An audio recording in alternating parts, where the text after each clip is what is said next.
శ్రీ గురుభ్యో నమ. నమస్కారం. అందరు కూడా మీ యొక్క ఇష్టదేవాన్ని ప్రార్థన చేసుకోండి, మీ తల్లిదండ్రులకి ప్రార్థన చేసుకోండి. నూతన సంవత్సరాన్ని ప్రారంభిస్తున్నాం ఎన్నో ఆశలతో, ఎన్నో కోరికలతో. ఎప్పుడెప్పుడురా వస్తుంది తెలుగు ఉగాది శుభాకాంక్షలు అందరికీ చెప్తామా? ఈ ఉగాది సంవత్సరం నాకు ఎలా ఉండబోతుంది, నా జీవితం ఎలా ఉండబోతుంది, ప్రపంచం ఎలా ఉండబోతుంది, ఆర్థికం ఎలా ఉండబోతుంది, వ్యవసాయం ఎలా ఉండబోతుంది, జీవితాలు ఎలా ఉండబోతున్నాయి, విద్యలు ఎలా ఉండబోతున్నాయి, వర్షాలు ఎలా ఉండబోతున్నాయి, రాజకీయం ఎలా ఉండబోతున్నాయి అని ప్రతి ఒక్కరికి ఒక క్వశ్చన్ మార్క్స్ ఎప్పుడు ఉగాది కోసం ఎదురు చూస్తున్నటువంటి మా ప్రేక్షక మిత్రులందరికీ కూడా పేరు పేరున శుభాకాంక్షలు. ఇప్పటి వరకు మా యొక్క ఛానల్ని ఆరాధిస్తూ, ప్రోత్సాహం చేస్తూ, సబ్స్క్రైబ్ చేస్తూ, ఈ ఛానల్లోని విశేషాలు అందరికీ, మీ మిత్రులకి అందరికీ తెలుపుతున్నటువంటి మీ యొక్క గొప్ప మనసుకి ధన్యవాదాలు. ప్రతి ఒక్కరికి కూడా పరాభవనామ సంవత్సర శుభాకాంక్షలు. ముందుగా మనం దైవ ప్రార్థనతో ప్రార్థన చేసుకుంటా. మీ ఇష్టదైవాన్ని ప్రార్థన చేసుకోండి. శుక్లాంబరధరం విష్ణుం శశివర్ణం చతుర్భుజం ప్రసన్నవదనం ధ్యాయేత్ సర్వవిఘ్నోపశాంతయే. గురుర్బ్రహ్మా గురుర్విష్ణు గురుర్దేవో మహేశ్వరః గురు సాక్షాత్ పరబ్రహ్మ తస్మై శ్రీ గురవే నమః. ఇష్టదేవతాభ్యో నమః, కులదేవతాభ్యో నమః. స్వామి శరణమయ్యప్ప. ఈ యొక్క పంచాంగ శ్రవణం చేయడం వల్ల ఏ విధమైనటువంటి పుణ్య ఫలితాలు వస్తుందో శ్లోక రూపంలో తెలుసుకుంటాం. శ్రీ కళ్యాణ గుణవహం త్రిపుహరం దుస్వప్న దోషావహం గంగా స్నాన విశేష పుణ్యఫలదం గోదాన తుల్యం నృణాం ఆయుర్వృద్ధిముత్తమం శుచికరం సంతాన సంపత్ప్రదం నానా కర్మ సుసాధనం సముచితం పంచాంగమాకర్ణ్యత. మీ యొక్క పంచాంగ శ్రవణం చేయడం వల్ల జరిగే ఫలితాలన్నింటినీ కూడా మనం ఒక్కొక్కటిగా తెలుసుకుంటాం. ఉగాది అనగానే మన గుర్తుకొచ్చేది పంచాంగ శ్రవణం. ఈ సంవత్సరంలో ఎవరు రాజాది నవనాయకులు ఉండబోతున్నారు, ఇవన్నీ తెలుసుకోవడానికి పంచాంగం యొక్క మహిమ తెలుసుకోవాలి. మన తిథిర్వారస్య నక్షత్ర యోగ కరణమేవచ పంచాంగం ఇది విఖ్యాతి లోక సిద్ధాంత కారణం అన్నారు. పంచాంగం 5 అంశాలు: తిథి, వార, నక్షత్ర, యోగ, కరణం. ఈ 5 కలిసిందే పంచాంగం అంటారు. ఉగాది అంటే ఏంటి? యుగానికి ఆది, యుగ ఆది అంటే యుగాది. ఇక్కడ యుగం అంటే ఆది అంటే ఆరంభం, ప్రారంభానికి చక్రం అనేది ఉగాది అంటారు. జ్యోతిష్ శాస్త్ర ప్రకారం కాలం 60 సంవత్సరాలు ఒక పెద్ద చక్రం లాగా తిరుగుతూ ఉంటుంది. ఈ చక్రానికి ప్రముఖ నామాలు ప్రణవనామ సంవత్సరం నుంచి మొదలు పెడితే ఇప్పుడు జరిగే సంవత్సరం పేరు పరాభవనామ సంవత్సరం. ఈ 60లో ఇది 40వ సంఖ్య అనమాట. పరాభవం అంటే పరాజయంలా అనిపిస్తుంది అందరికి, చాలా మందికి అయ్యో ఈ సంవత్సరం అంతా పరాభవం ఉంటుందేమో అని. కానీ ఇది ఒక గంభీర శక్తివంతమైనటువంటి జీవితాన్ని నేర్పించే, ఒక అద్భుతాన్ని పాఠాన్ని ఇచ్చే ఒక సంవత్సరం అని చెప్పచ్చు. ప్రతి సంవత్సరంకి ప్రత్యేక శక్తి ఇస్తుంది. ఈ సంవత్సరం పరాభవనామ సంవత్సరం 2026 మార్చి 19 నుంచి పరాభవనామ సంవత్సరంలోకి అడుగు పెడుతున్నాం. పరాభవనామ సంవత్సరం గతంలో 1966 మరియు 67 వచ్చింది. బాగా గుర్తుపెట్టుకోండి. చూడండి, అక్కడ కూడా 6. ఈసారి కూడా 2026 2027కు వచ్చింది. బ్రహ్మకల్పం ఆరంభమై రోజే ప్రభవ సంవత్సరం అంటారు. మొదటి ఋతువు వసంతం, మొదటి తిథి పాడ్యమి, మొదటి వారం ఆదివారం. ఆ రోజు సృష్టి ప్రారంభమైంది. అందుకే సూర్యోదయానికి తిథి ఉన్న రోజు ఉగాదిగా జరుపుకుంటాము. ఉగస్య ఆది ఉగాది అన్నారు. ఉగ అంటే నక్షత్ర గమనం, నక్షత్ర గమనానికి ఆరంభం ఉగాది అని అర్థం. దీని బ్రహ్మదేవుడికి పగలు అంటే ఇది ఎన్ని చెప్పచ్చు, 4 3 2 1 2 3 4 5 6 7 సున్నాలు కలిపిన, అంటే సుమారుగా ఎన్నో కోట్ల సంవత్సరాలుగా ఉండి రాత్రి కూడా అంతే. ఓవరాల్ గా సృష్టికి ఒక రోజు అంటే 8 6 4 0 0 0 0 0 0 సంవత్సరాలు. ఇలా 360 రోజులు పూర్తయితే బ్రహ్మకు ఏడాది గడిచినట్టు. ఇలా బ్రహ్మకు 100 ఏళ్ల ఆయుష్ అని చెప్పారంటే ఊహించుకోండి.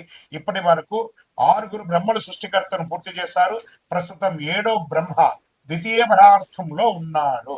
అంటే ఆయన వయసు 51 సంవత్సరాలంట. చూసుకోండి, యొక్క కలియుగం ఇంకెన్నేళ్ళు ఉండబోతుందో. ప్రస్తుతం మనం ప్రస్తుతం మనం యొక్క వైవస్వత మన్వంతరం కలియుగంలో ఉన్నాం. శ్రీ మహావిష్ణువు మత్స్యావతారంలో సోమకాసురుడు అనేక రాక్షసుని సంహరించిన వేదాలు రచించి బ్రహ్మకు అప్పగించిన రోజు ఉగాది అంటారు. శ్రీ రామచంద్రుడు, విక్రమాదిత్యుడు, శాలివాహనుడు పట్టాభిషేకులయ్యారట ఈ ఉగాది రోజే. వరాహమిత్రుడు జాతికి పంచాంగాన్ని అంకితం ఇచ్చినటువంటి రోజు కూడా ఇదే రోజు అంటారు. తెలుగు సంవత్సరాలు 2026లో రాబోతున్న సంవత్సరం పేరు పరాభవనామ సంవత్సరం. మళ్ళీ ఈ పరాభవనామ సంవత్సరం గురించి చెప్తున్నాం. ఈ యొక్క 26, 27 పరాభవ సంవత్సరంలో అర్థం యొక్క పర ప్లస్ భవ. పర అంటే వెలుతురు, బాహ్య శక్తులు. భవ అంటే వ్యవధి, ఉనికిని చూపేది. పరాభవ పరబాక్య ఆశ్రయాల కేంద్రంలో అహంకారం కూలిపోవడం అర్థమే కానీ పరాభవం అంటే ఓటమి కాదు. బాగా గుర్తుపెట్టుకోండి. మనలో ఉన్న అహంకారం, కామక్రోధ లోభ శీర్షాడంబాలు దుర్గుణాలన్నింటినీ దులిపేయడం అన్నమాట. అదే ఈ యొక్క పరాభవంలో అహంకారం మాయ భ్రమలో ఉన్న వారికి పరీక్ష సంవత్సరము అని కూడా చెప్పచ్చు. కలియుగ ప్రమాణం 4,32,000 సంవత్సరాలు. శ్వేత వరాహ కల్పమందులు 7 అన్నటువంటి వైవస్వతంతుడు 28 మహామండలి కలియుగ ప్రథమ పాదంలో 5,127 అనమాట. ఇది ప్రభవాది సంవత్సరాల 40 సంవత్సరం చాంద్రమానం స్వస్తి ప్రాభవనామ సంవత్సరంగా చెప్పబడింది. ఇది ఎలా ప్రారంభమవుతుందో కూడా చెప్తా చూడండి. కలియుగ శతాబ్దములు 5,127.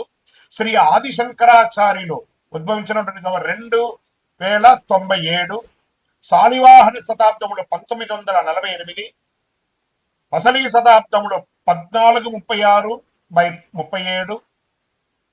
హిజరీ శతాబ్దములు 1448-49. శ్రీ రామానుజాతిల్లో 1009. ప్రస్తుతం 26-27 2026-2027 ఉగాది అంటే మార్చి 19 చైత్ర శుద్ధ పాఠ్యం. ఈ రోజు పరాభరణ సంవత్సరం ప్రారంభం. చాంద్రమానాన్ని అనుసరించి జరుపుకునే ఈ యొక్క పండుగను కేవలం తెలుగు రాష్ట్రాలే కాదు, బెంగాల్, కేరళ, పంజాబ్, మహారాష్ట్ర, అస్సాంలో ఘనంగా జరుపుకుంటుంటారు. గడిచిన సంవత్సరం అందించినటువంటి విజయాలు నూతన సంవత్సరంలో కొనసాగాలి. గడిచిన ఏడాదిలో ఎదుర్కొన్నటువంటి ఇబ్బందులు నూతన సంవత్సరంలో ముగింపు పనికి కోరుకుంటూ ముందుగా పరాభవనామ సంవత్సర శుభాకాంక్షలు ప్రేక్షక మిత్రులందరికీ. గురు 7వ ఇంటిలో అక్టోబర్ 31, 8వ ఇంటిలో జనవరి 25 తిరిగి 7వ ఇంట్లోకి వస్తున్నారు గురు భగవానుడు. భాగస్వామ్య సంబంధాలు పెరుగుతాయి, వ్యాపార అవకాశాలు వస్తాయి, వివాహ యోగం, వివాహమైన దాంపత్యుల మధ్య ఆ ఎడబాటు ఉంటే అవి కూడా కలిసిపోయే అవకాశాలు బాగా కనబడుతున్నాయి. ఇంకా రాహుకేతు ఎలా ఉన్నారంటే ఈ సంవత్సర ప్రారంభంలో రాహు 2వ ఇంట్లో, కేతు 8వ ఇంట్లో ఉన్నారు. డిసెంబర్ 6 రాహు జన్మరాశిలో, కేతు 7వ ఇంట్లో ఉన్నారు. దీనివల్ల ఫలితం నిర్ణయాల్లో జాగ్రత్త, సంబంధాల్లో అవగాహన అవసరం. చిన్న పెద్ద చూసి మాట్లాడి సమాజంలో ఉంటే బాగుంటుంది, లేదా అవమానాలు పొందుతారు. దానివల్ల జీవిత నష్టాలు కూడా ఉన్నాయి. ఆర్థికంగా ఎలా ఉందంటే ఆదాయం, మల్టిపుల్ ఇన్కమ్ సోర్స్ పెరిగే అవకాశాలు ఉన్నాయి.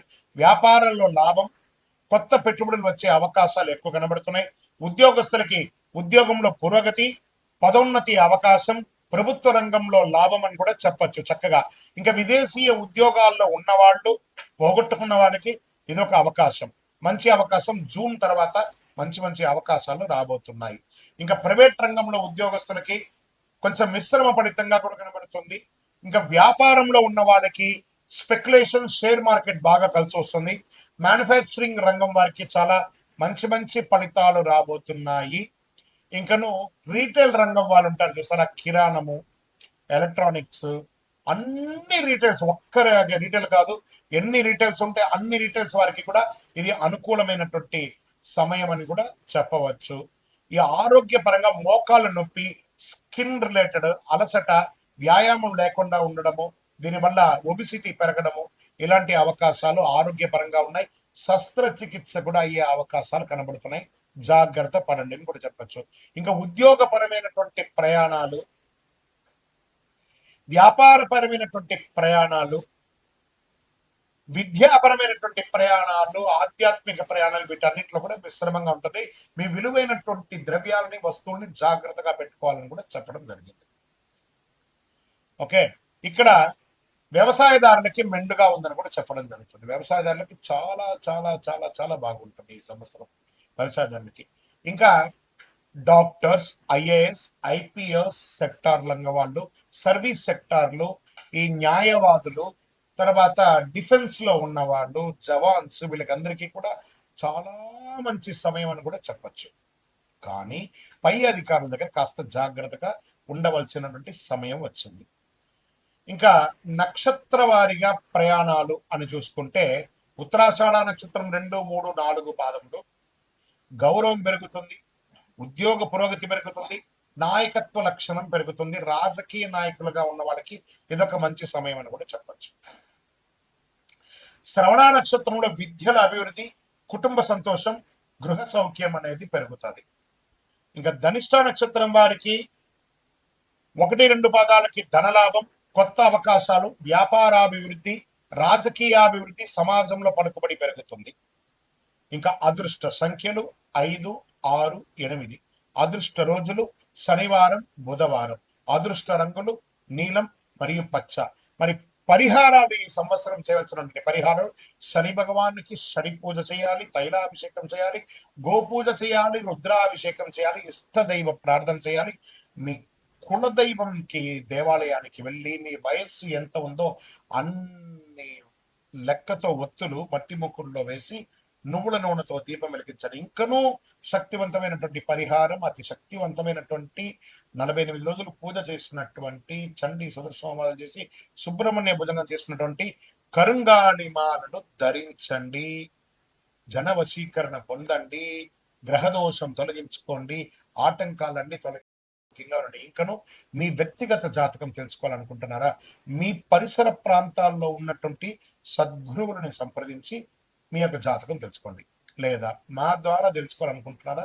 మా డిస్ప్లేలో కనబడుతున్నటువంటి నంబర్కి మీ పేరు, date of birth, time of birth, place of birth, గురుగారు ఈ నూతన సంవత్సరం మాకు ఎలా తెలుసుకోవాలనుకుంటున్నామని టెక్స్ట్ చేయండి, కాల్ చేయకండి. మా అడ్మిన్స్ మీకు రిప్లై ఇస్తారు.